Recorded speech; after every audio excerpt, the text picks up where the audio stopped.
Question 64.10. Questioner: then to find the cycles we would take the instant of birth and the emerging of the infant from the mother into this density and start the cycle at that instant and continue it through the life. Is this correct?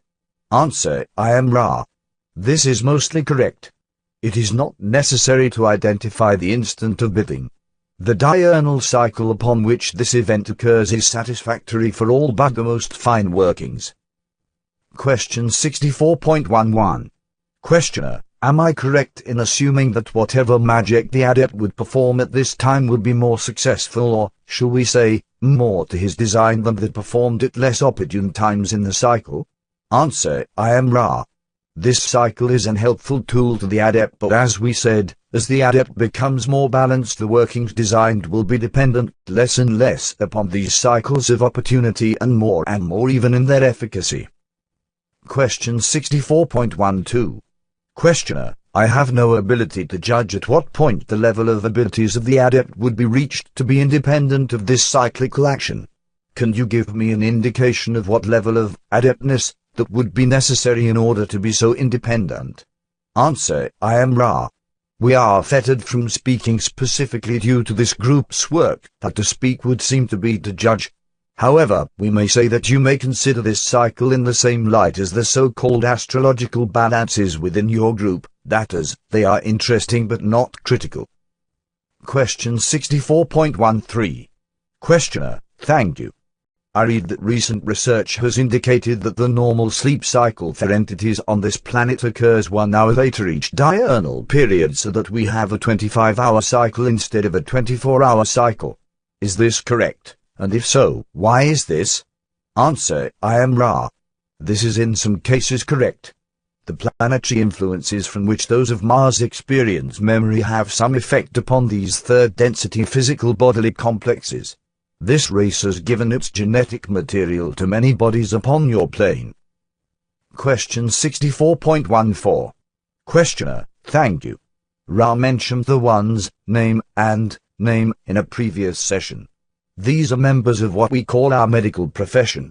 What is the value of modern medical techniques in alleviating bodily distortions with respect to the purpose for these distortions and what we might call karma? Answer: I am Ra. This query is convoluted. However, we shall make some observations in lieu of attempting one coherent answer, for that which is allopathic among your healing practices is somewhat two-sided. Firstly, you must see the probability that each and every allopathic healer is in fact an healer. Within your cultural nexus, this training is considered the appropriate means of perfecting the healing ability.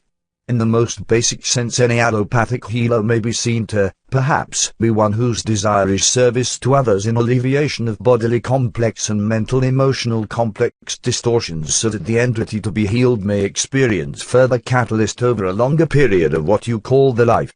This is a great service to others when appropriate, due to the accumulation of distortions toward wisdom and love which can be created through the use of the space-time continuum of your illusion. In observing the allopathic concept of the body complex as a machine, we may note the symptomology of a societal complex seemingly dedicated to the most intransigent desire for the distortions of distraction, anonymity, and sleep. This is the result rather than the cause of societal thinking upon your plane. In turn, this mechanical concept of the body complex has created the continuing proliferation of distortions towards what you would call ill health due to the strong chemicals used to control and hide bodily distortions. There is a realization among many of your peoples that there are more efficacious systems of healing, not excluding the allopathic but also including the many other avenues of healing. Question 64.15. Questioner: let us assume that a bodily distortion occurs within a particular entity who then has a choice of seeking allopathic aid or experiencing the catalyst of the distortion and not seeking correction of the distortion. Can you comment on the two possibilities for this entity and his analysis of each path? Answer: I am Ra. If the entity is polarized towards service to others, analysis properly proceeds along the lines of consideration of which path offers the most opportunity for service to others. For the negatively polarized entity, the antithesis is the case. For the unpolarized entity, the considerations are random and most likely in the direction of the distortion towards comfort. Question 64.16. Questioner: I understand. Name: brought a four-toed Bigfoot cast by here the other day. Could you tell me which form of Bigfoot that cast was? Answer: I am Ra. Weaken. Question 64.17. Questioner: I know that it is totally unimportant, but as a service to name, I thought that I should ask that. Answer: I am Ra. This entity was one of a small group of thought forms. Question 64.18. Questioner: He also asked, I know this is also unimportant, why there were no Bigfoot remains found after the entities have died on our surface. Could you also answer this? I know this is of no importance, but as a service to him I ask it. Answer: I am Ra. You may suggest that exploration of the caves which underlie some of the western coastal mountain regions of your continent will one day offer such remains. They will not be generally understood if this culture survives in its present form long enough in your time measurement for this probability-possibility vortex to occur. There is enough energy for one more full query at this time. Question 64.19.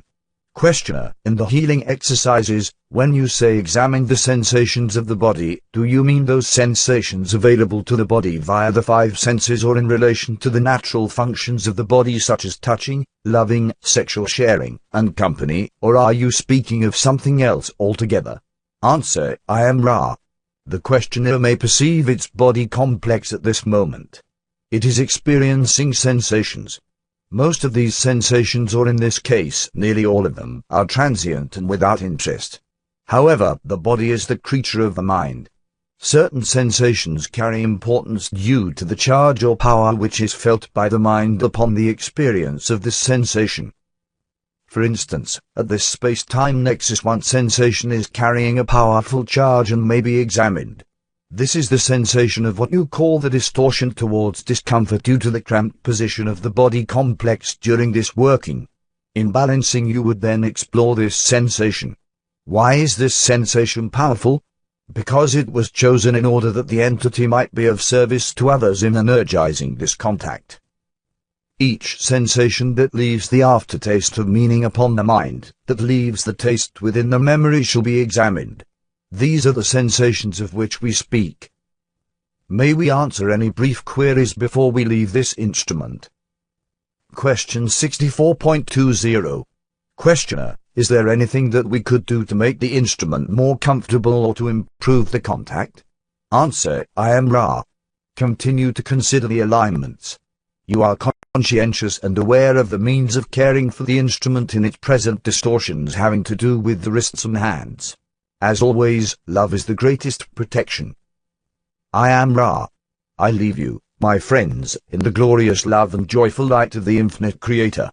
Go forth, then, rejoicing in the power and in the peace of the one infinite Creator. Adonai.